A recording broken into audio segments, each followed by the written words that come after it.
ഇപ്പോൾ സംവിധായകൻ വിനയൻ കൊച്ചിയിൽ മാധ്യമപ്രവർത്തകരെ കാണുകയാണ്. മരിച്ചു പോയാലും ഒക്കെ നടന്നു പോകുന്നതോ അല്ലെങ്കിൽ നിൽക്കുന്നതോ ആയ ഷോട്ടൊക്കെ എടുക്കാറുണ്ട്. അല്ലെങ്കിൽ ഇട്ടിട്ട് പോയി സിനിമ ഞാൻ ഇന്ന് നിർത്തുകയാണെന്ന് പറഞ്ഞ് പോയാൽ അദ്ദേഹം വന്ന് ഇറങ്ങുന്ന ഒരു ഷോട്ടുണ്ടെങ്കിൽ നമ്മൾ ഒരു ലോങ് ഷോട്ടിൽ വേറെ ആളെയും വെച്ച് ചെയ്യാറുണ്ട്. പക്ഷേ അത് വൾഗറായിട്ടുള്ള സെക്സ് ആണെങ്കിൽ മാത്രമേ അതിനെപ്പറ്റി കേസ് കൊടുക്കാനോ നടപടി എടുക്കാനോ പറ്റത്തുള്ളൂ. ഇതല്ല, അത്തരം ഒരു ഷോട്ടല്ല ആ പടത്തിലെടുത്തിരിക്കുന്നതാണ് ഞാൻ അറിഞ്ഞത്. അപ്പോൾ ഈ സംഘടനകൾക്കത് പറഞ്ഞ് പോലീസിനെ മനസ്സിലാക്കാൻ എന്തുകൊണ്ട് സാധിക്കുന്നില്ല? അതിൻ്റെ കാരണം തെറ്റായ നടപടികളിലൂടെ വാ തുറക്കാൻ പറ്റാത്ത രീതിയിൽ ചീഞ്ഞു നാറിയിരിക്കുന്നു നേതൃത്വം. അതുകൊണ്ടാണ് ഈ പറയുന്ന ഡയറക്ടേഴ്സ് യൂണിയനോ ഫെഫ്കയ്ക്കോ പോലീസിനോട് ഈ ഡൂപ്പിൻ്റെ ഇഷ്യൂ ഒരു വലിയ കേസല്ലെന്നും ഇത്തരം ചെയ്തികളിൽ നമ്മൾ വൾഗറായിട്ട് ബ്ലൂ ഫിലിം മാതിരിയൊക്കെ വേറെ ആർട്ടിസ്റ്റിനെ വെച്ച് ചിത്രീകരിക്കുന്ന സെക്സ് കാണിക്കുന്ന ഷോട്ട് എടുത്താൽ മാത്രമേ അത് ഈ പറയുന്ന തെറ്റാകത്തുള്ളൂ. അല്ലാതെയുള്ള എല്ലാ സൂപ്പർ സ്റ്റാർ പടങ്ങളിലും സൂപ്പർ സ്റ്റാറുകളുടെ 5-6 ഷോട്ടുകൾ ഞങ്ങൾ ഡൂപ്പിനെ വെച്ച് എടുക്കാറുണ്ടെന്നും അവരെ പറഞ്ഞ് ബോധ്യപ്പെടുത്തി കാര്യങ്ങൾ പറഞ്ഞാൽ മതി. പക്ഷേ അത് പറയാൻ പോലുമുള്ള കെൽപ്പില്ലാതെ തകർന്നടിഞ്ഞിരിക്കുന്ന ഒരു സംഘടനാ നേതൃത്വം വീണ്ടും അവരുടെ ഇരിപ്പിടം ഉറപ്പിക്കാൻ വേണ്ടി രഹസ്യമായിട്ട് എറണാകുളത്ത് കൂടിയിട്ട് ഒരു മീറ്റിംഗ് ഉണ്ടാക്കുക. അതിനോട് ഒട്ടും യോജിപ്പില്ല എന്ന് മാത്രമല്ല, സർക്കാരുമായിട്ട് യോജിച്ചുകൊണ്ട് സർക്കാരിനെ കൂടി പ്രതിനിധിയെ വെച്ചുകൊണ്ട് മലയാള സിനിമയുടെ ഈ പറയുന്ന പ്രതിസന്ധിക്ക് എന്ത് പരിഹാരം കാണാൻ പറ്റും എന്നുള്ളത് ചിന്തിക്കണം. കാരണം ഞാൻ പറയുന്നത് ഇതൊന്നും ഒരു ദീർഘമായിട്ട് മലയാള സിനിമയെ നശിപ്പിക്കുന്ന ഒരു ഇഷ്യൂ ഒന്നുമല്ല. ഇപ്പോൾ ഉണ്ടായ ഈ കളക്ഷൻ കുറഞ്ഞു എന്നൊക്കെ പറയുന്നത് അതൊക്കെ അങ്ങ് നിമിഷം കൊണ്ട് മാറും. നല്ല സിനിമകൾ വരുമ്പോൾ മാറും. കുറ്റകൃത്യത്തെ കുറ്റകൃത്യമായിട്ടും കലാകാരനെയും നല്ല സിനിമയെ നല്ല സിനിമയായിട്ടും കാണാൻ കഴിയുന്നവരാണ് കേരളത്തിലെ ജനത. അതിൽ സംശയമൊന്നുമില്ല. കുറ്റകൃത്യം ചെയ്തവരകത്ത് പോകും, അല്ലാത്തൊരു സിനിമ ചെയ്യും. ആ സിനിമകളിൽ നല്ല സിനിമയുണ്ടേ വരും. അതേസമയം കുറ്റകൃത്യം ചെയ്ത് അകത്ത് പോയവർക്ക് വേണ്ടി സിനിമക്കാർ മൊത്തം മുറവിളി കൂട്ടുന്നു. എന്തോ തങ്ങളുടെയൊക്കെയും പ്രശ്നങ്ങളല്ലേ, തങ്ങൾ കാട്ടിയ വികൃതികൾ ഇനിയും വെളിയിൽ വരുമോ എന്നുള്ള രീതിയിലൊരു ടെൻഷൻ ഓവറായിട്ട് കാണിക്കുമ്പോഴാണ് ഇതിലെന്തോ പ്രശ്നമുണ്ടെന്ന് ജനം സംശയിക്കുന്നത്. കേസിൻ്റെ വഴിക്ക് പോട്ടെ, അന്വേഷിക്കട്ടെ. അത്തരമൊരു തീരുമാനമാണ് എടുക്കേണ്ടത്. അല്ലാതെ രഹസ്യമായിട്ട് ഞങ്ങളെല്ലാവരെയും സിനിമയിലുള്ള, ഞങ്ങളൊന്നും പ്രമുഖരല്ലാത്തതുകൊണ്ടായിരിക്കും, അത് പോട്ടെ, അല്ലാത്ത ഒത്തിരി പേരുണ്ടല്ലോ, എന്നെ വിളിച്ച് പലരും പറഞ്ഞു ഞങ്ങളെ അറിയിച്ചില്ല എന്ന്. അത്തരം ഒത്തിരി പേരെ അറിയിക്കാതെ ഈ സംഘടനാ നേതൃത്വം മാത്രം ഈ മീറ്റിംഗ് കൂട്ടിയത് പ്രശ്നം കൂടുതൽ വഷളാക്കിയുള്ളൂ. അതിൽ നിന്ന് മാറണം. പ്രത്യേകിച്ച് നിർമ്മാതാക്കളുടെ സംഘടനയും വിതരണക്കാരുടെ സംഘടനയും ഇതിനകത്തൊന്നും ഒരു കക്ഷിയുമല്ല. അവരെ ഒന്നും ആരും വിമർശിച്ചറിയാൻ അറിഞ്ഞില്ല. ആകെ ഇതിനകത്ത് പ്രധാന കക്ഷികൾ അമ്മയും ഫെഫ്കയുമാണ്. അവർ കക്ഷികളാണെന്ന് തോന്നലുണ്ട്. അതിൻ്റെ നേതൃത്വം കുഴപ്പക്കാരാണെന്ന് തോന്നലുണ്ട്. അതുകൊണ്ട് തന്നെ അവർ തിരിച്ചറിയണമെന്നാണ് എൻ്റെ അഭിപ്രായം.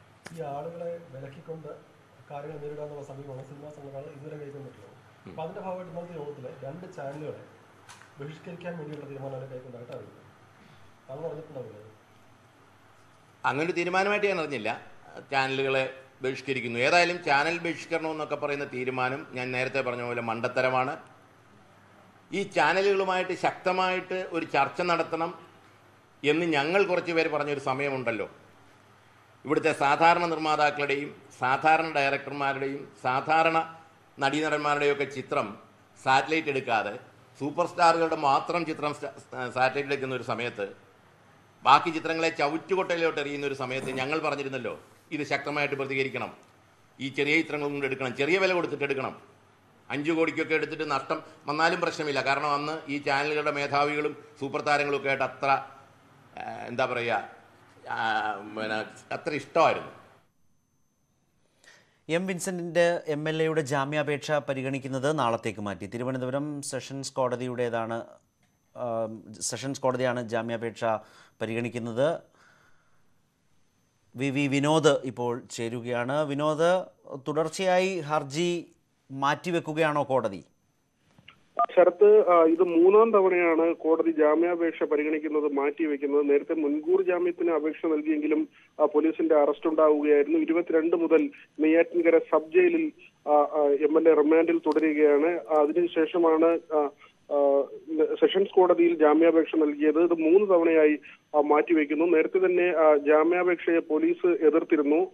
MLA പുറത്തിറങ്ങിയാൽ സാക്ഷികളെ ഉൾപ്പെടെ സ്വാധീനിക്കാനും പരാതിക്കാർക്ക് ജീവന് ഭീഷണിയുണ്ടെന്നും വിവരം പോലീസ് കോടതിയെ അറിയിച്ചിരുന്നു. ഏതായാലും നാളെ വീണ്ടും ജാമ്യാപേക്ഷ പരിഗണിക്കുന്നുണ്ട്. കോൺഗ്രസ് നേതൃത്വം MLAക്ക് ജാമ്യം കിട്ടുമെന്ന പ്രതീക്ഷയിലാണ് ഉള്ളത്. ശരത്. ശരി വിനോദ്. കോൺസുലേറ്റിന് മുന്നിലെ കൊള്ളക്കാർ അന്വേഷണ പരമ്പര തുടരുന്നു.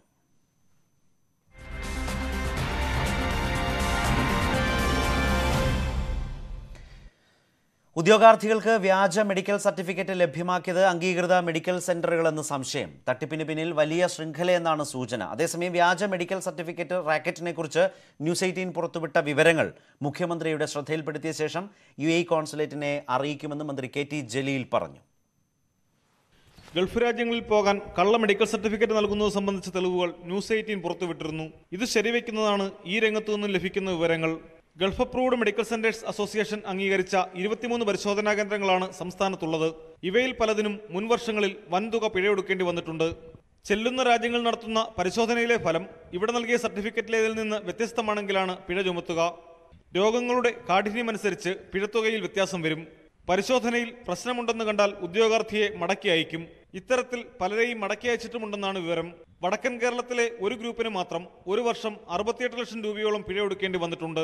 അവിടെ പരിശോധന കൂടുതൽ കുറ്റമറ്റതാണെന്നതാണ് ഇതിന് ഈ കേന്ദ്രങ്ങൾ നൽകുന്ന വിശദീകരണമെങ്കിലും അത് പൂർണ്ണമായി വിശ്വാസയോഗ്യമല്ല.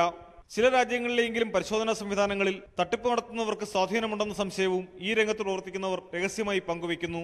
കേരളത്തിൽ ഒരു തരത്തിലും സർട്ടിഫിക്കറ്റുകൾ ലഭിക്കാത്ത ഗുരുതര രോഗമുള്ളവർക്കാണ് ഏജന്റുമാർ മംഗലാപുരത്തു നിന്നും സർട്ടിഫിക്കറ്റ് തരപ്പെടുത്തി നൽകുക.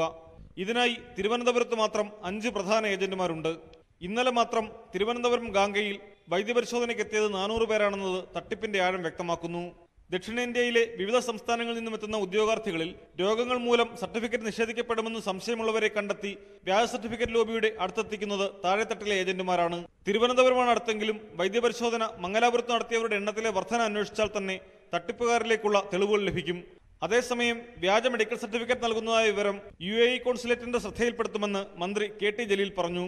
നല്ല റെസ്ട്രിക്ഷനാണ് ആ രാജ്യങ്ങൾ അക്കാര്യത്തിൽ പുലർത്തിപ്പോരുന്നത്. പക്ഷെ മറിച്ച് സംഭവിക്കുന്നുണ്ടോ എന്നുള്ളത് തീർച്ചയായിട്ടും ഒരു പരിശോധനയ്ക്ക് വിധേയമാക്കേണ്ടതാണ്. നമ്മുടെ UAE കോൺസുലേറ്റുമായിട്ട് നമുക്ക് ആ കാര്യം ടേക്കപ്പ് ചെയ്യാവുന്നതാണ്.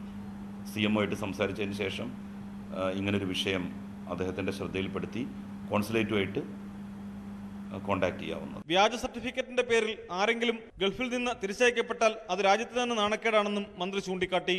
പ്രദീപ്, ന്യൂസ് 18, തിരുവനന്തപുരം. പോലീസ് തലപ്പത്ത് വൻ അഴിച്ചുപണിക്ക് ശേഷവും വിജിലൻസ് തലപ്പത്ത് നാഥനില്ല. പോലീസ് ആസ്ഥാനത്ത് നിന്ന് മാറ്റിയ ടോമിൻ തച്ചങ്കരിക്ക് ഫയർഫോഴ്സിലാണ് നിയമനം. നടി ആക്രമിക്കപ്പെട്ട കേസിന്റെ അന്വേഷണ ചുമതലയുള്ള ക്രൈംബ്രാഞ്ച് IG ദിനേന്ദ്ര കശ്യപിനെയും കൊച്ചി DCP യതീഷ് ചന്ദ്രയെയും തലസ്ഥാനങ്ങളിൽ നിന്ന് മാറ്റിയിട്ടുണ്ട്. സർക്കാരിന്റെ വിശ്വസ്തനെന്നറിയപ്പെട്ടിരുന്ന ടോമിൻ തച്ചങ്കരിയെ പോലീസ് ആസ്ഥാനത്തിന്റെ ഭരണ ചുമതലയിൽ നിന്ന് ഒഴിവാക്കിയതാണ് സ്ഥലം മാറ്റങ്ങളിൽ ശ്രദ്ധേയം. തച്ചങ്കരിക്കെതിരെ ഹൈക്കോടതി വിമർശനമുണ്ടായത് മാറ്റത്തിനിടയാക്കിയെന്നാണ് സൂചന. പകരം ട്രാൻസ്പോർട്ട് കമ്മീഷണർ S അനന്തകൃഷ്ണനെ ഹെഡ്ക്വാർട്ടേഴ്സ് ADGP-ആയി നിയമിച്ചു. ഫയർഫോഴ്സ് മേധാവിയായാണ് തച്ചങ്കരിയുടെ പുതിയ നിയമനം. പുതുവൈപ്പിൻ സമരത്തെ രൂക്ഷമായി കൈകാര്യം ചെയ്ത കൊച്ചി DCP യതീഷ് ചന്ദ്രയെ തൃശൂർ റൂറൽ SP സ്ഥാനത്തേക്ക് മാറ്റി.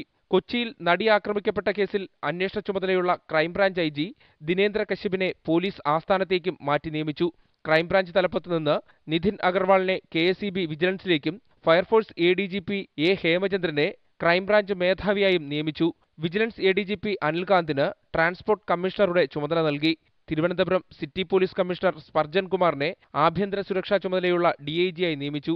Police training college principal P പ്രകാശാണ് പുതിയ commissioner.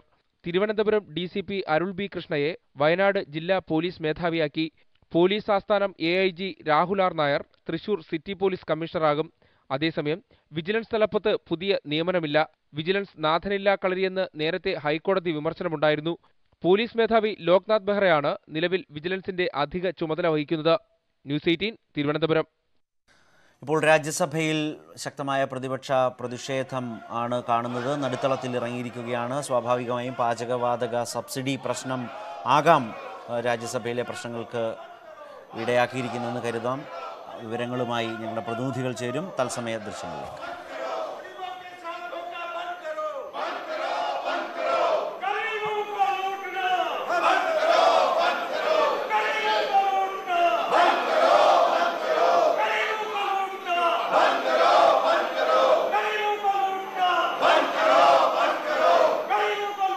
What do I do with zero hour then?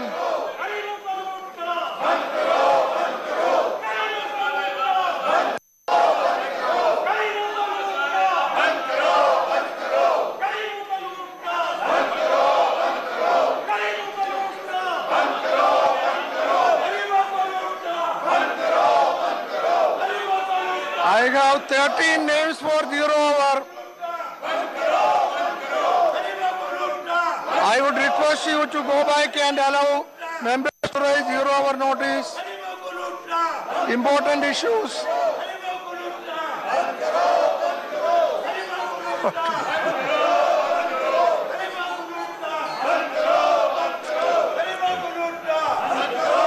House is adjourned for 10 minutes. 10 minutes. 10 minute നേരത്തേക്ക് പ്രതിഷേധത്തെ തുടർന്ന് രാജ്യസഭ നിർത്തിവച്ചിരിക്കുന്നുവെന്ന് രാജ്യസഭാ ഉപാധ്യക്ഷൻ പ്രൊഫസർ പി ജെ കുര്യൻ ഇപ്പോൾ അറിയിച്ചിരിക്കുകയാണ്. ടി ജെ ശ്രീലാൽ ചേരുന്നു. ശ്രീലാൽ, രാജ്യസഭയിലെ പ്രതിഷേധത്തിന്റെ വിവരങ്ങൾ. ശരത്, ലോക്സഭയിൽ ആണ് പ്രതിഷേധം ഉണ്ടാകുമെന്നാണ് നമ്മൾ കരുതിയിരുന്നതെങ്കിൽ പ്രതിഷേധം രാജ്യസഭയിലാണ് ഉണ്ടായിരിക്കുന്നത്. രാജ്യസഭയിൽ ഞാൻ നേരത്തെ മുൻപ് പറഞ്ഞതുപോലെ രാജ്യസഭയിൽ പ്രതിപക്ഷത്തിന് ഭൂരിപക്ഷമുള്ള സഭയാണ്. ഈ രാജ്യസഭയിൽ ആദ്യം ശൂന്യവേളയാണ്. ശൂന്യവേളയിൽ TMC MP ഡെറിക് ഒബ്രയനാണ് ഈ വിഷയം ഉന്നയിച്ചത്. ലക്ഷക്കണക്കിന് പേർക്ക് അധികഭാരം അടിച്ചേൽപ്പിക്കുന്ന ഒരു നയം സർക്കാർ അത് രഹസ്യമായി നടപ്പിലാക്കാൻ ശ്രമിക്കുകയാണ് എന്ന് ചൂണ്ടിക്കാട്ടിയാണ് ഡെറിക് ഒബ്രയൻ രംഗത്തെത്തിയത്. തുടർന്ന് സീതാറാം യെച്ചൂരി സംസാരിച്ചു. രാജ്യാന്തര വിപണിയിൽ എണ്ണവില കുറഞ്ഞുകൊണ്ടിരിക്കുമ്പോഴാണ് സർക്കാർ ഇവിടെ സബ്സിഡി ഇല്ലാതാക്കാനും അതോടൊപ്പം തന്നെ അധികഭാരം അടിച്ചേൽപ്പിക്കാൻ ശ്രമിക്കുന്നതെന്നും ഈ വിഷയം മറ്റു നടപടികൾ നിർത്തിവെച്ച് ചർച്ച ചെയ്യണം എന്നും ഇവർ ആവശ്യപ്പെട്ടു. ഇതനുസരിച്ചുള്ള നോട്ടീസ് നൽകുകയും ചെയ്തിരുന്നുവെന്ന് സീതാറാം യെച്ചൂരിയും ഡെറിക് ഒബ്രയനും ചൂണ്ടിക്കാട്ടി. എന്നാൽ ചെയറിലുണ്ടായിരുന്ന പി ജെ കുര്യൻ സ്വീകരിച്ച നിലപാട് മറ്റു നടപടികൾ നിർത്തിവെച്ചുള്ള ചർച്ച അനുവദിക്കാൻ സാധ്യമല്ല.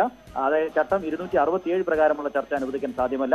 അല്ലാത്ത ചർച്ച വേണമെങ്കിൽ പുതിയ നോട്ടീസ് നൽകണം എന്നുള്ള നിർദ്ദേശം ആണ് പി ജെ കുര്യൻ മുന്നോട്ട് വെച്ചത്. ഇതിനെ തുടർന്നാണ് സഭയുടെ നടുത്തളത്തിലേക്ക് പ്രതിപക്ഷം ഒന്നടങ്കം ഇറങ്ങുകയും ബഹളം വയ്ക്കുകയും ചെയ്തത്. തുടർന്നാണ് ഇപ്പോൾ 10 മിനിറ്റ് സഭ നിർത്തിവെച്ചിരിക്കുന്നത്.